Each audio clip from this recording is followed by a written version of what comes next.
Hello everyone, welcome back to Neat Insights. In today's video, we'll start with the physics class 12th chapter that is named as current electricity and उसका एक part हम लोग आज पढ़ने वाले हैं that is Ohm's law and V&I graph जो कि बहुत important and बहुत ही अच्छा favorite topic रहता है examiners के लिए and वो देंगे ही देंगे आप लोगों को. तो if you'll understand today's video properly, you'll guarantee about 4 to 8 marks in your NEET 2026. इतने मार्क्स तो आपके हैंड में होंगे ही. आप अगर और डिपेंड्स कि कितने क्वेश्चंस आ रहे हैं एग्जाम में, राइट. तो I would like to tell you one thing that our channel is named as NEET and sight और उसका लोगो ये है. There are too many channel name NEET and sight, so a particular channel is this with having a blue logo. So just I was clarifying this. So now, so I request you to take your notebooks and pens and let's start. Introduction to current. First we'll talk about introduction to current. First we must understand that कि electric current होता क्या है. Electric current is a rate of flow of charge. Rate क्या होता है अब students? Rate क्या होता है? एक्चुअली रेट होता है किसी भी चीज़ को आप लोग टाइम के पर्सपेक्टिव में मेजर कर रहे हैं, वो आपका रेट हो जाएगा, है ना. तो now see electric current we are talking about everybody. We are talking about electric current जिसको हम लोग आई से डिनोट करते हैं. तो इलेक्ट्रिक करंट मैंने अभी क्या बोला कि it is a rate of flow of charge.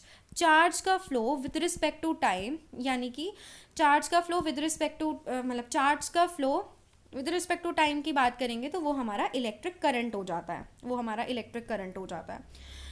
Now what is the now let's say कि इसकी एसआई यूनिट क्या जाएगी. तो एसआई यूनिट इसकी जाती है इलेक्ट्रिक करंट की एसआई यूनिट जाती है एम्पियर्स. करंट की एसआई यूनिट जाती है एम्पियर्स जिसको हम लोग ए से भी डिनोट करते हैं.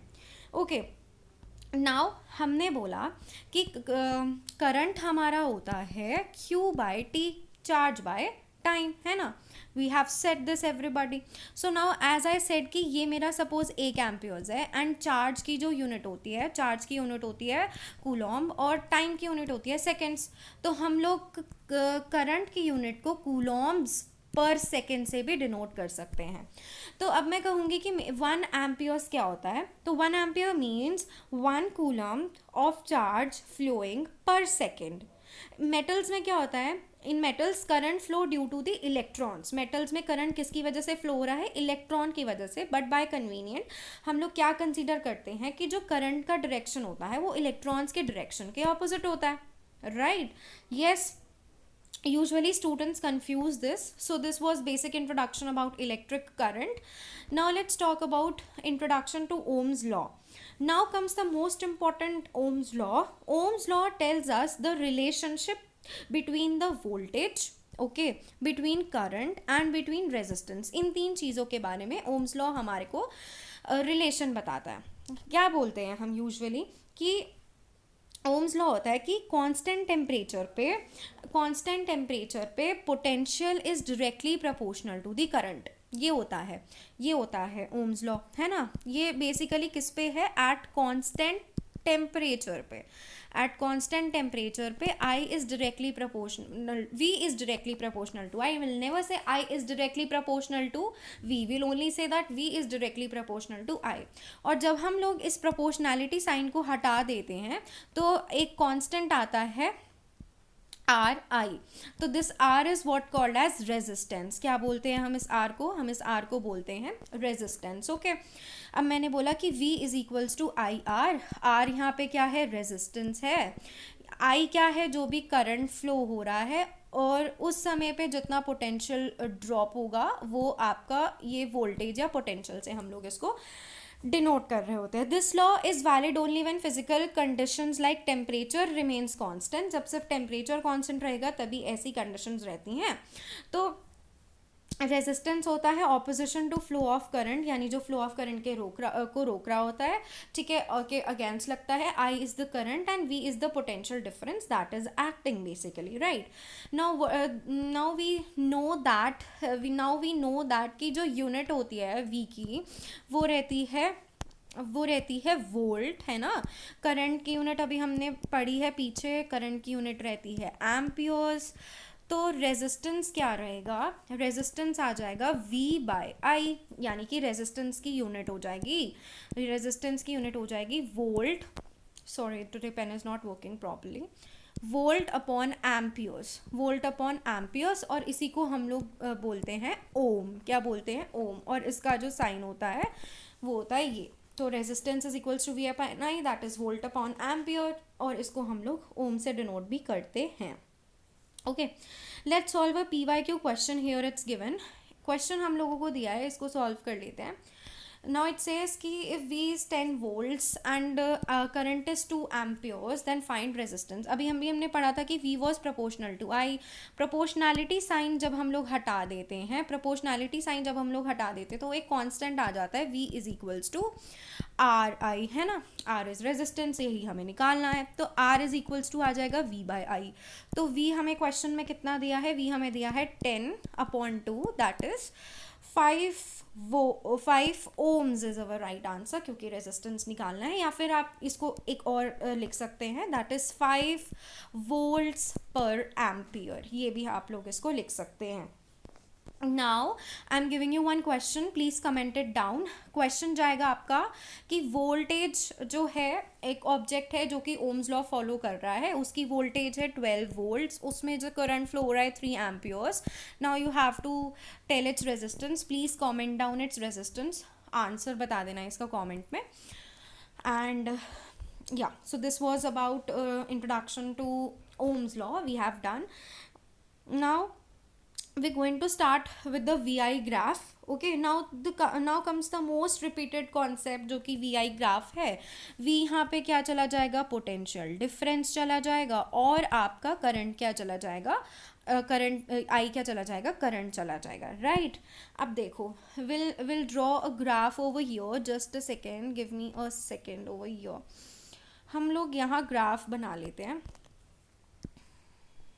एक सेकेंड students. Okay, so now I have this as x axis, तो ये मेरा करंट रहेगा, एक्स एक्सिस पे मेरा करंट रहेगा, I am sorry, this x axis पे मेरा करंट रहेगा और वाई एक्सिस पे मेरा वोल्टेज रहेगा. Okay, V for voltage, this is x axis and this is your y axis. Clear everybody? अब अगर मैं यहाँ से ओरिजिन से एक सर्टन स्ट्रेट लाइन पास करना चाहूँगी, एक सेकेंड गिव मी. देखो, ये स्ट्रेट लाइन मैंने यहाँ से पास कर दिया, तो ये स्ट्रेट लाइन ही ये इस ग्राफ का क्या है, स्लोप है. तो ये स्ट्रेट लाइन ही हम लोगों को क्या बता रही है, ये स्ट्रेट लाइन ही हम लोगों को क्या बता रही है, this is a resistance, slope is the resistance. तो वी आई ग्राफ का स्लोप क्या रहता है, रेजिस्टेंस. और हमेशा याद रखेंगे कि वोल्टेज को वाई एक्सिस पे और करंट को एक्स एक्सिस पे ही रखेंगे. तो मैं बोलूँगी, तो I will be saying that the slope of V I graph, that is V by I, it is equals to R. क्योंकि हम लोग क्या लिखते हैं बच्चों, हम लोग y/x ही लिखते हैं, tan थीटा ही तुम्हारा स्लोप होता है ना, और tan थीटा ही आपने पढ़ा होगा ट्रिग्नोमेट्री में स्टूडेंट्स कि tan थीटा को हम लोग लिखते हैं dy/dx. तो ये वही तो है बच्चों, वाई एक्सिस पर क्या था, हमारा वोल्टेज था, और एक्स एक्सिस पर क्या है, हमारा करंट है. तो ये वही तो है tan थीटा.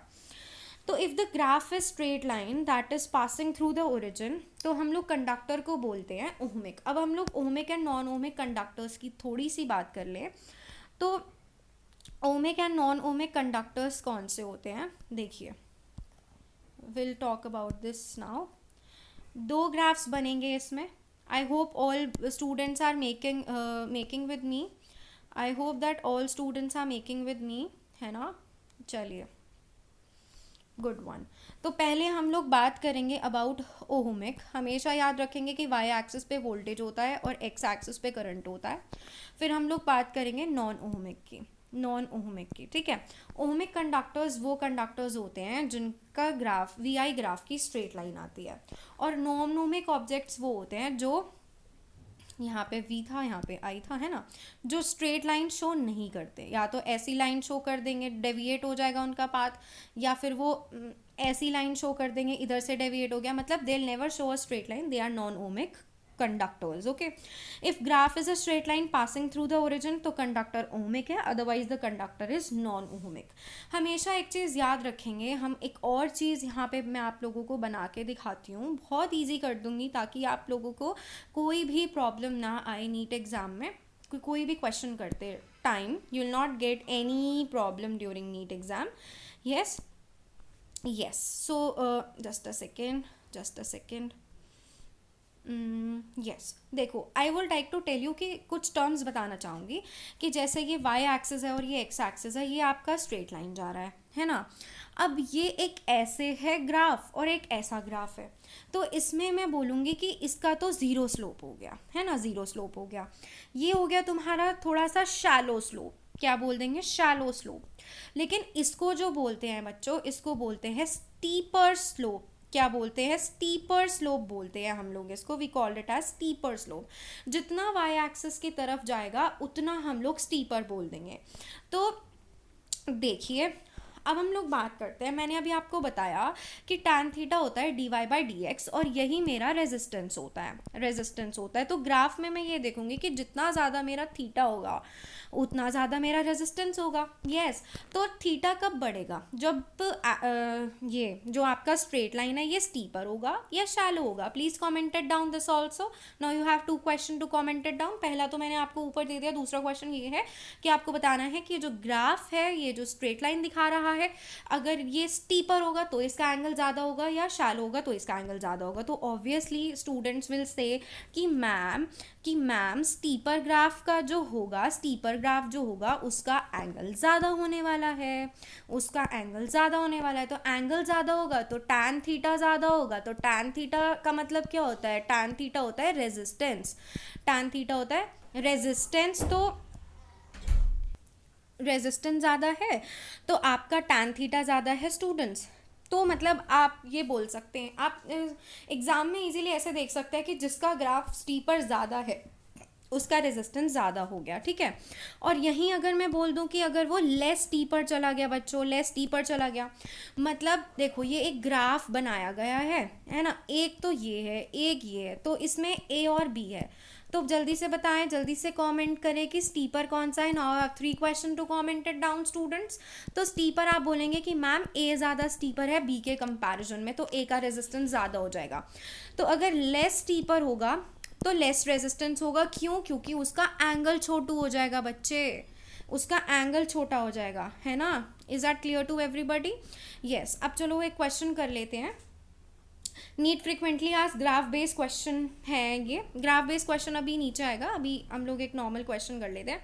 एक क्वेश्चन बोल रहा है at high temperature resistance of the metallic conductor. जैसे जैसे टेम्परेचर बढ़ता है तो उसके रेजिस्टेंस पे क्या इफेक्ट पड़ेगी? क्या इफेक्ट पड़ेगी? देखो, टेम्परेचर बढ़ेगा तो जो भी उसके अंदर इलेक्ट्रॉन्स हैं उनके बीच में कोलिजन होने वाली है. ज़्यादा मूव करेंगे तो करंट, इलेक्ट्रॉन का मूवमेंट ज़्यादा होगा, है ना. इलेक्ट्रॉन का मूवमेंट ज़्यादा होगा मतलब इलेक्ट्रॉन का कोलिजन ज़्यादा होगा. अच्छा, तो फिर करंट बढ़ जाएगा, है ना. करंट बढ़ जाएगा, लेकिन करंट को तो जब करंट बढ़ेगा तो उसको रेजिस्ट कौन करता है? रेजिस्टेंस करता है. तो करंट बढ़ेगा तो रेजिस्टेंस भी बढ़ जाएगा. तो इसका आंसर क्या जाएगा? इंक्रीज. कि हाई टेम्परेचर पे मेटालिक कंडक्टर का रेजिस्टेंस बढ़ जाता है. ग्राफ बेस्ड क्वेश्चन कर लेते हैं. अब ग्राफ बेस्ड क्वेश्चन क्या है? The V I graph for the 2 conductors A and B. Graph A straight line making larger angle with the current axis. अब आप करंट एक्सिस इन्होंने बोल दिया ना. आपको पता होना चाहिए कि करंट एक्स एक्सिस पे होता है या वाई एक्सिस पे. वेरी गुड बच्चे, current is on the x axis. अब इन्होंने बोल दिया कि जो ए है वो करंट एक्सिस के साथ ज़्यादा एंगल बना रहा है और बी करंट एक्सिस के साथ कम एंगल बना रहा है. अभी अभी मैं समझा कर आप लोगों को हटी हूँ कि like this is θ1 angle and this is θ2 angle, right. तो अब तुम्हें बताना है कि क्या होगा. Graph B is making is the straight line making smaller angle with the current axis. अब बताना है, बताओ जिसका एंगल ज़्यादा होगा उसका रेजिस्टेंस ज़्यादा होता है या कम होता है? सिंपल सी बात है, जिसका एंगल ज़्यादा होगा उसका रेजिस्टेंस भी ज़्यादा होगा. तो आंसर हमारा चला जाएगा B option. B option, that resistance of A is greater than resistance of B. Equal तो नहीं हो सकता, कम भी नहीं हो सकता. क्यों? ए का कम क्यों नहीं हो सकता? बिकॉज वो ज़्यादा स्टीपर है, उसका एंगल ज़्यादा है. It is more steeper and it has the more angle. ठीक है. The wire with the greater slope will have greater resistance. Student often reverse this, क्योंकि वो ये बदल देते हैं, ये चीज़ बदल देते हैं. बट स्टूडेंट्स, आप लोगों को ऐसा नहीं करना. ठीक है। ओम्स लॉ जो है वो सारी जगह वैलिड नहीं होता, मैंने बताया है आपको, सिर्फ ओमिक कंडक्टर्स में ही होगा, नॉन ओमिक डिवाइसेस में नहीं होता। एक चीज़ और बता देती हूँ मैं इसमें आप लोगों को कि जो नॉन ओमिक डिवाइसेस होती हैं, नॉन ओमिक डिवाइसेस होती हैं वो होती हैं डायोड्स। नॉन ओमिक डिवाइसेस में आता है डायोड्स, ट्रांजिस्टर्स आ जाएगा, ये ओम्स लॉ फॉलो नहीं करती हैं, और फिलामेंट लैम्प आ जाएगा, फिलामेंट लैम्प। ये तीन हैं ऐसे जो कि, और भी हैं ऐसे तो हमारे, but I have given you idea कि non ohmic for these devices V I graph is not straight, it is curved actually, ठीक है। yes, so we have done the questions also. तो बेटा फ्रॉम ओम्स लॉ नीट ज़्यादातर direct formula पूछ लेता है। क्या पूछ लेता है डायरेक्ट फार्मूला में कि v directly proportional to i, v is equal to I R पूछ लेगा। ग्राफ का कॉन्सेप्ट पूछ लेगा कि x एक्सिस पे i है, y एक्सिस पे v है, ठीक है। कंपैरिजन पूछ लेगा, तो जिसका स्लोप ज़्यादा स्टीपर होगा वो ज़्यादा होगा। अब जैसे ए बी है तो ए का रेजिस्टेंस ज़्यादा होगा, ऑब्वियस का एंगल ज़्यादा है तो इसका रेजिस्टेंस ज़्यादा है। ओमिक और नॉन ओमिक भी वो पूछ सकता है, ठीक है। yes, so that's all for today's videos on Ohm's law and your vi graph, ठीक है। in next video we'll cover series and parallel combinations of resistors, which is again very important topic for NEET 2026. if this video helped you, like, share and subscribe to NEET Insights. Comment below if you want PYQ practice video on this topic. Thank you so much and keep studying smart. Thank you.